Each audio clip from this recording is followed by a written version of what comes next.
세계 각국의 탄소 배출량을 추적하는 국제과학자 그룹 글로벌 카본 프로젝트가 지난달 11일에 전 세계 이산화탄소 배출량에 대한 보고서를 발표했는데요. 이들은 세계 각국이 이산화탄소 배출의 심각성을 알리기 위해 보고서를 만들었다고 합니다. 네, 오늘 날씨학개론에서는 이산화탄소 배출의 심각성을 알리는 보고서 내용을 자세히 살펴보겠습니다. K웨더 반기성 센터장 나오셨습니다. 어서 오세요. 네, 안녕하세요. 네, 안녕하십니까. 자, 이산화탄소 배출량에 대한 얘기는 어제 오늘 얘기는 아닌데 지금 이 보고서에는 전 세계에서 이산화탄소가 얼마나 많이 배출되고 있다고 나와 있던가요? 일단 보고서에서는 전 세계에서 배출되는 어떤 이런 화석 연료로 인해서 배출되는 이산화탄소의 연도별 배출량 그래프를 발표를 했습니다. 네. 자, 그림에서 보시는 바와 같이 이산화탄소 배출량은 1990년에서 2022년 사이가 그 사이 기간 동안에 3번의 감소 시기가 있었는데요. 첫 번째가 1991년으로 소비에트 연방이 해체되었던 시기로 이때 이산화탄소 배출량이 3.1% 정도 줄어들었고요. 네. 이후에 2000년에서 2009년 사이에는 매년 2.9%씩 이산화탄소 배출량이 증가를 합니다. 그러다가 두 번째 2008년 글로벌 금융위기 이후 이산화탄소 배출량이 1.4% 정도 줄어들고요. 다시 그 이후 매년 1% 비율로 증가하던 이산화탄소 배출량이 2020년 코로나 팬데믹 때 5.2%가 감소를 했죠. 예. 그리고 2022년 현재 매년 다시 1%의 증가율을 보이면서 37.5기가톤의 이산화탄소 배출량을 기록을 했습니다. 네, 방금 그래픽을 보니까 3번의 감소 시기 외에는 꾸준히 좀 이산화탄소 배출이 증가하고 있는 걸 볼 수가 있는데요. 어느 나라에서 가장 이산화탄소를 많이 배출합니까? 단일 국가로 2022년 현재 화석연료를 사용을 해서 가장 많은 이산화탄소를 배출하는 나라가 중국입니다. 11.34기가톤을 배출하고 있고요. 네. 두 번째 나라가 미국으로 5.1기가톤, 세 번째가 인도로 2.9기가톤, 네 번째가 유럽연합으로 2.8기가톤을 배출했는데요. 그리고 이제 나머지 전 세계 나머지 나라들의 총합이 15.4기가톤을 배출하고 있고요. 미국과 인도, 기타 국가들은 이산화탄소 배출이 전년에 비해 늘어났고요. 중국과 유럽연합은 약간씩 감소한 것으로 나타났지요. 네. 그런데 감소나 증가율을 제외하고 순수하게 연간 화석연료를 사용을 해서 이산화탄소를 많이 배출하는 2021년 기준 6개 나라를 보면 중국, 미국, 유럽연합, 인도 외에 러시아가 5위고요. 그리고 일본이 6위에 랭크되어 있는데요. 중국이 현재 전 세계 이산화탄소 배출의 31%를 차지하고 있습니다. 예. 역시 중국이 가장 많은 부분을 차지하고 있는데요. 그렇다면 그 매년 이산화탄소를 가장 많이 배출하는 화석 연료는 뭔가요? 일단 보고서를 보면은 1960년부터 2022년까지 가장 많은 이산화탄소를 배출한 화석 연료는 석탄입니다. 올해도 15.1기가톤으로 전년보다 1%가 증가를 했고요. 네. 두 번째 순위가 석유인데 올해 12.1톤으로 역시 전년에 비해 2.2%가 증가를 했습니다. 세 번째 화석 연료가 가스로 올해 7.9기가톤의 이산화탄소를 배출했는데 전년에 비해서는 0.2% 감소를 했고요.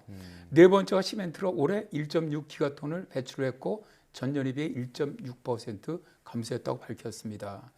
그러니까 이제 화석 연료 중에서 석탄이 전체 이산화탄소의 42.3%를 배출하는 셈이 됩니다. 네, 탄소 배출에 대한 경각심이 계속 커지고 있지만 석탄이나 석유는 계속 증가하고 있는 것 같은데요. 이산화탄소 배출의 양대 축이 화석 연료 사용과 또 토지 이용으로 인한 배출도 꼽을 수가 있는데요.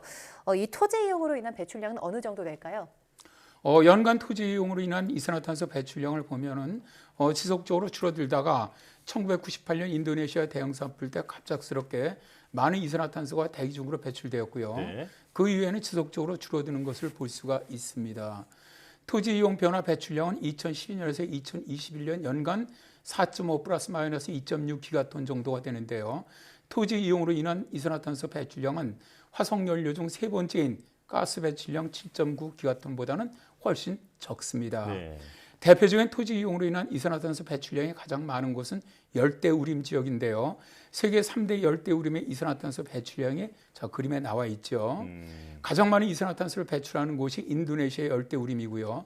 두 번째가 브라질의 아마존 열대우림, 그리고 마지막이 콩고 민주공화국 열대우림 지역입니다. 네. 인도네시아 이산화탄소 배출량이 급격히 증가했던 때가 1998년에 대형 산불 때이고요. 브라질은 2005년경 경제개발로 급격한 개발이 이루어진 때였고요. 콩고 민주공화국은 2010년 이후에 이산화탄소 농도가 많이 증가했음을 볼 수가 있습니다. 네. 그림을 보시면 이산화탄소 배출원과 흡수원이 나오는데요. 배출원은 상단에 표시되는 것으로 이 중 가장 많은 것이 화석연료 배출이고요. 두 번째가 토지 이용으로 인한 토양 배출이죠. 그리고 이렇게 배출된 이산화탄소를 흡수해주는 흡수원이 그림 하단에 표시된 대기, 해양, 그리고 토양입니다. 네. 보고서에서는 방출된 이산화탄소를 대기에서 48%, 산림이 29%, 바다가 26% 흡수해주는 것으로 밝히고 있습니다. 아, 그렇군요. 자, 지금까지 전 세계 이산화탄소 배출 현황을 알아봤는데요. 그렇다면 우리나라 상황은 어떤가요?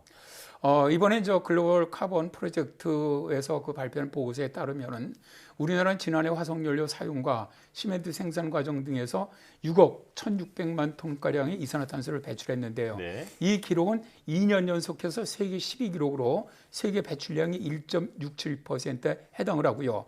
영국이라든가 프랑스보다도 많은 이산화탄소를 배출했습니다. 그러다 보니까 이번 11월에 이집트에서 열렸던 27차 당사국 총회에서도 우리나라는 미흡한 에너지 전환에 대한 비판을 좀 받았고요. 해외 언론들은 세계 10대 온실가스 배출국이다. 해외 화석연료 투자하는 그런 나라다. 기후 대응에 미흡한 국가라는 그런 평가를 내렸죠. 네. 그리고 지금까지 배출한 이산화탄소 총량 순위에서도 우리나라는 세계 20위 안에 드는 온실가스 배출 대국입니다. 네. 보고서에서는 1950년대부터 추적한 한국의 누적 온실가스 배출량은 2021년 기준 242억 600만 톤으로 세계에서 18번째로 많은데요. 하위 100개 국가를 합친 것보다 더 많은 이산화탄소를 배출하면서 기후위기에 대한 기여도가 아주 큰 나라이기도 하죠. 네, 아무래도 우리나라가 타국가에 비해서 경제 개발에 뒤늦게 치중하면서 이 누적 이산화탄소량이 늘어난 것 같은데요. 센터장님은 어떻게 보십니까? 아무래도 이제 먹고 살기 위해서 경제 개발에 치중을 하다 보니까 지속적으로 이산화탄소 배출량이 좀 늘어날 수밖에 없다고 보는데요. 네. 먼저 경제 개발에 성공했던 일본이라든가 유럽 국가들은 1990년에서 2020년 기간 동안 연간 탄소 배출량을 꾸준히 줄여온 데 반해서 우리나라는 동기간 동안의 이산화탄소 배출량이 139%가 증가를 했습니다. 네. 그러다 보니까 국제기구들은 우리나라에 대해서 이산화탄소 저감 노력이 매우 저조하다는 평가를 하고 있는데요. 국제평가기관인 저만워치나 기후연구단체인 뉴클라이밋 연구소는 올해 11월 14일 공개한 기후변화 대응지수에서 우리나라는 온실가스 배출 상위 60개 국가 중에서 57위로 매우 저조하다라고 분류가 됐는데요. 네. 우리나라는 2020년에 50위, 작년에 56위에서 올해는 한 단계 더 떨어진 것이죠. 우리나라 26차 당사국총회에서 문재인 전 대통령이 2018년 기준 40%를 감축하게 되는 국가 감축 기여를 선언을 했고 메탄 협약에도 가입을 했고 산림 협약에도 가입하는 등 약속은 아주 잘하는데 실천은 전혀 하지 않는 나라로 인식이 되면서 기후변화 대응 지수에서 최하위권으로 평가를 받은 것이죠. 네, 우리의 대응도 앞으로 조금 달라져야 할 것 같은데요. 그렇다면 이번 보고서에서 언급된 우리나라의 미흡한 부분들은 어떤 점이 있었는지 짚어주시죠. 우리나라 일단 기후변화 대응 지수에서 특히 온실가스 배출이라든가 혹은 재생에너지, 에너지 소비 부분에서 매우 저조하다는 평가를 받았는데요. 기후 정책 부분에서도 저조한 평가를 또다시 받았습니다. 네.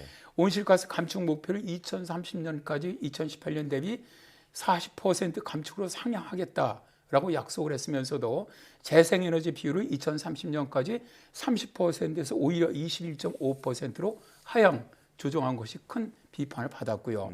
그리고 우리나라가 지속적으로 화석연료를 사용하는 국제적인 사업에 대해서도 아주 호된 비판을 받았는데요.